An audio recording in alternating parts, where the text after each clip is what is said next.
Section 1. The environment shapes the return, spoken in deliberate cadence, no rush, no fluff, just gravity. There is a moment, quiet, often invisible, when the leader returns, not from travel, not from vacation, not even from a crisis, but from fragmentation, from drift, from distraction. It may come at 6:04 a.m. when the inbox is still dark, or at 2:17 p.m. between two impossible meetings, or at midnight with a pen, a desk, and a second wind. It is the moment before reintegration. And in that moment, something must be built. Not a resolution, not a mindset, not even a to-do list. An environment, because focus is not a choice. Productivity is not an intention. Neither responds to willpower. Both are consequences of the space you step into. Let us begin here. Every environment holds an energy. Some environments splinter the mind, others consolidate it, some provoke chaos, others orchestrate silence. And a leader, an actual leader, does not merely react to energy. They engineer it. They do not adapt to the environment. They design the one they need. The highest performing leaders do not wake up with clarity. They return to it through architecture, through design, through discipline. Every reintegration, whether from a long journey or a 90-second lapse of attention, demands a structure strong enough to withstand entropy. This is not inspiration. This is engineering. So what does the leader return to? They return to a room. Not a metaphor, not a mood board, a literal constructed space that speaks their intentions back to them. The desk is clean, the screen displays only what matters. The music, if present, is deliberate, the noise has been evacuated. There is no ambient confusion, only contextual gravity. Everything in this space says, this is what matters now. And what lives in that room? Cadence, calibration, structure. These are Saturn's tools. We do not greet the day with raw energy. We greet it with rhythm, because rhythm builds momentum, and momentum is the god of performance, not inspiration, not adrenaline, rhythm. But beware, Mars will try to override Saturn. It always does. The hunger to act, to move, to build, to fight will whisper, skip the prep, skip the ritual, go. That is Mars, beautiful, urgent, seductive. But Mars without Saturn burns out. So leaders do not leap, they land. They re-enter, and they do so inside a system that holds them. The system is not external. It is engineered presence. It is the daily space, the daily tone, the daily order that says you are home, you are back, now build. This is why we say, your greatest strategy is not your idea. It is not your ambition. It is the room you walk into when your feet hit the ground. It is the internal and external climate you've prepared in advance to receive your highest energy. No one executes at their potential without an environment that holds their mind, not even you. So today, as we begin this journey, this excavation of what true leadership requires, ask not how you will push harder. Ask how you will return with more precision, more clarity, more gravity. Because when you master the return, you never lose the thread, you never lose the signal. You become the environment, and everything else bends to meet you.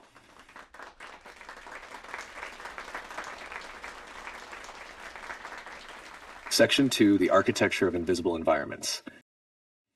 Let's look beneath the surface, because by now we've all heard the phrase, your environment shapes your outcomes. But what happens when the environment isn't visible? What if it's not your city, not your home, not your workspace, but something else entirely? What if the very systems you build, your routines, your constructs, your digital architecture, are not tools, but environments in disguise? Let's say this clearly. Anything you create and inhabit becomes an environment, a workflow, a written framework, a documented standard. Once you begin to live inside it, be shaped by it, operate within its logic, that is no longer just a system. It is a world, and leaders must become architects of those worlds.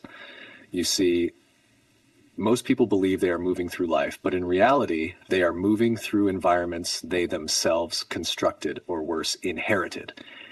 And if you inherited an environment of chaos, of emotional volatility, of overreaction masked as urgency, then without re-engineering that internal structure, every external change will eventually collapse. This is what separates reactive leadership from transformational leadership. Transformational leaders build environments that do the shaping, so they no longer have to rely on brute force to maintain progress. The environment becomes the container that disciplines behavior, directs energy, conditions the team toward momentum. And this doesn't just happen at the macro level.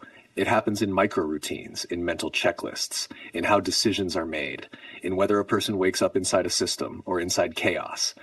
When you define expectations and boundaries through structured tools, when you clarify responsibilities in advance, when you create a reflection process and install it into someone's week, that is no longer support. That is infrastructure. That is Saturn.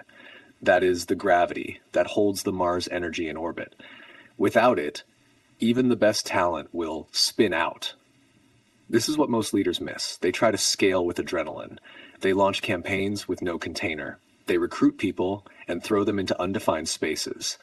They call it freedom, but it's entropy.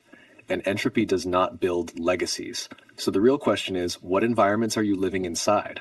Not just physically, but cognitively, emotionally, structurally. What rhythms have you laid down like tracks under your feet? What decision logic is silently shaping the speed of your team?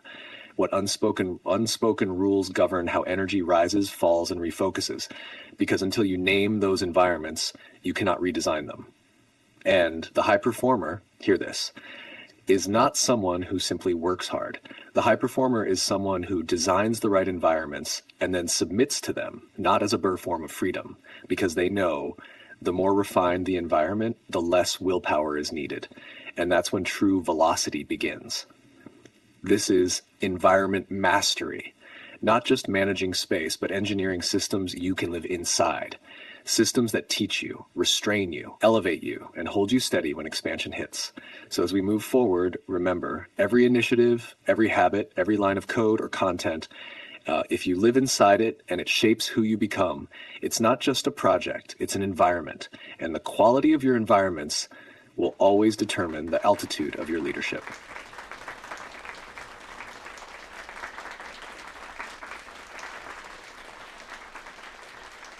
Section 3, the project incubator discipline by design. Executives are made here, not inspired here. Every environment teaches. Some teach drift, others teach discipline.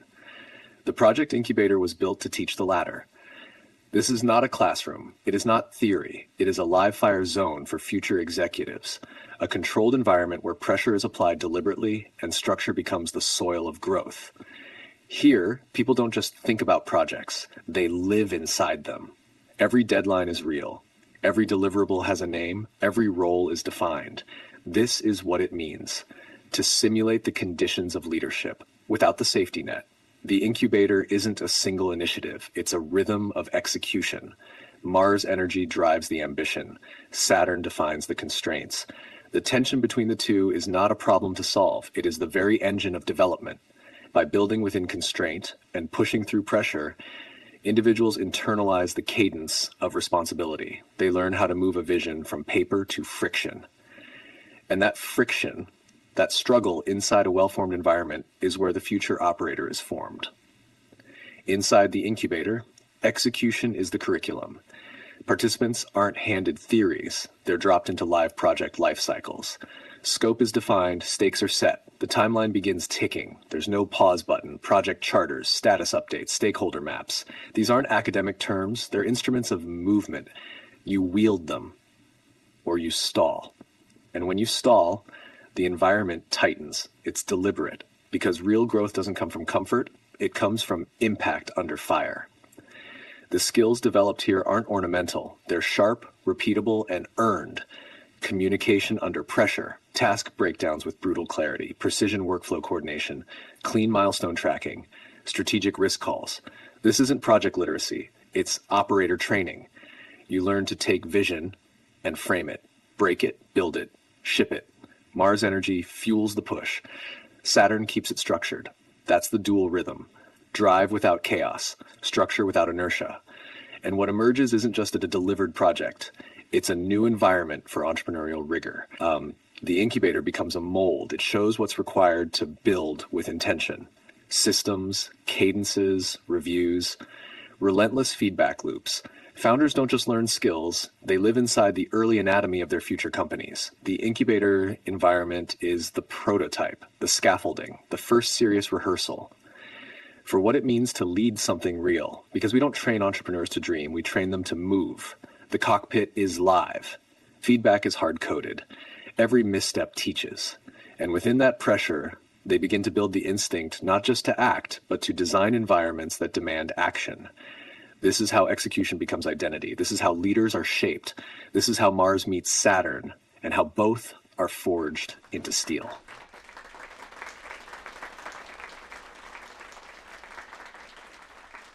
Section 4, Strategic Immersion, preparing the mind to hold pressure. Before scale, before growth, before funding, traction, or press, there must be capacity, not bandwidth. Capacity, the kind that doesn't crack under pressure, the kind that doesn't flinch when the stakes are real. That's what immersion builds, not motivation. Adaptation. Structured immersion isn't about dumping information. It's about flooding the system with deliberate tension, then teaching it to breathe inside the pressure. This is where Saturn dominates. Frameworks, glossaries, layered prompts, templates that feel like bone. They don't just organize the work, they shape the thinker. And Mars, it shows up in the fight to stay in it. When the learner hits fatigue and still runs the reflection, still scans the map, still shows up again, that's the war between system and spirit. And when they align, that's when behavior locks in. That's when you're no longer learning, you're reprogramming. Inside this environment, we remove escape hatches. No passive listening, no multiple choice absorption, no coasting. The tools here demand friction. They are built to interrupt the default setting, not just once, relentlessly. Every module, every field, every reflection prompt, it's a checkpoint. You either pass through with intention or you get bounced back by your own avoidance. This is not just learning, it's repacing your nervous system to hold more, to see broader, to act cleaner, to lead longer without collapse. Because we don't train people to execute when it's easy.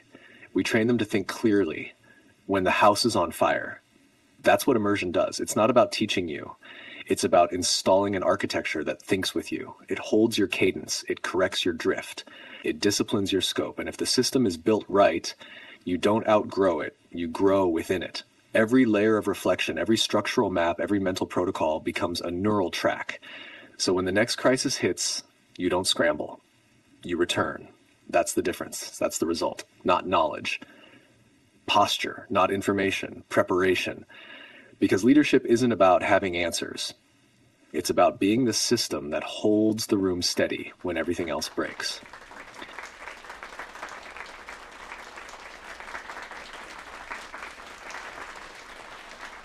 Section 5, Immersive Structured Learning Environments, where transformation breathes. There is no such thing as passive growth. To become something greater, you must step into an environment that demands it. Immersive learning is not a feature. It is a condition. It's not a classroom. It's a furnace. A structured environment, properly designed, doesn't merely teach. It reconfigures. And in high-stakes leadership, reconfiguration is non-negotiable. You don't need another course. You need a system that rearranges your rhythm, confronts your blind spots, and builds your stamina. That's what immersive environments do. When engineered correctly, they become crucibles. You don't enter them and remain the same. You don't browse your way through transformation. You live in it. A true system does not speak in lessons. It speaks in consequences. It speaks in rhythms that train the internal ear of the leader. The goal is not knowledge. The goal is repatterning. These environments are designed to fight drift, to collapse the gap between intention and action, to forge muscle memory not just in motion, but in how you think, how you frame, how you respond under pressure. The scaffolding is digital, but the changes are cellular. Every template is a discipline. Every timeline is a test of precision. Every decision log is an invitation to executive reflex. And what powers the system? Two forces, always. The drive to move, to conquer, to initiate. Saturn, the restraint, the law, the structure that tempers chaos. When both are encoded into the learning environment, you don't just learn, you begin to lead from alignment. And when empathy is layered into that scaffolding, when the architecture anticipates your burnout and still refuses to lower the bar, that's when you know this is not coaching, this is conditioning. Inside a well-built learning environment, the system becomes the mentor. It teaches you not through applause, but through design. Every nudge is calculated. Every pause is engineered. You are not wandering through material. You are being processed by it. And as it processes you, something hardens, something sharpens. The friction of reflection, the repetition of real tools, the structure that doesn't let you drift, it leaves an imprint. You begin to move with new internal structure. You speak in strategy. You organize time like a tactician. You spot risk before it spills, because the environment trained it into you. And this is the secret most executives miss. Transformation doesn't start with talent. It starts with terrain. The right environment doesn't just teach you to perform, it teaches you to build environments that perform without you. This is legacy-level training. Because when the environment becomes the teacher, it never stops teaching, even after you leave, even as you grow, even when you start building your own. These are not workshops for hobbyists. These are arenas for operators. And the operator forged in this system will not be soft, will not need supervision, will not look outside themselves for rhythm. They carry it because the system did its job. It didn't just hold them, it changed them.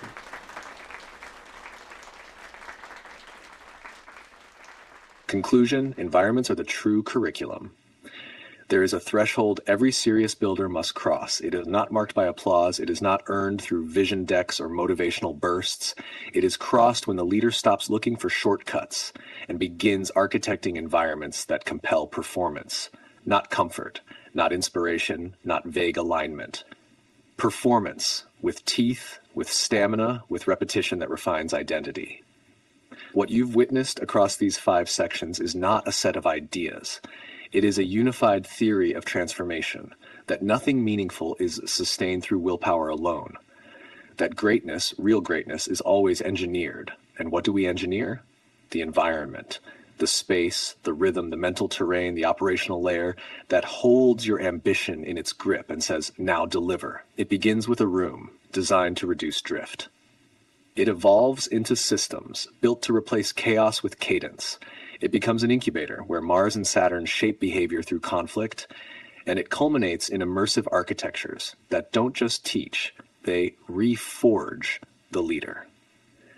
This is the discipline of empire builders, not those chasing momentum, but those who become the gravitational core of momentum itself. They don't follow energy, they design it, and then they build the environments that sustain it. You cannot scale what you haven't structured. You cannot lead what you haven't submitted to design. You cannot pass on what you haven't suffered through. But when the environment is forged correctly, it begins to teach others. It begins to multiply. And eventually it becomes the soil of a culture, a philosophy, a company that doesn't just perform, but disciplines performance into the people who enter it. That is the work. That is what this entire model stands for. And the leaders who walk this path, they're not just learning business. They're learning to become the system that scales it.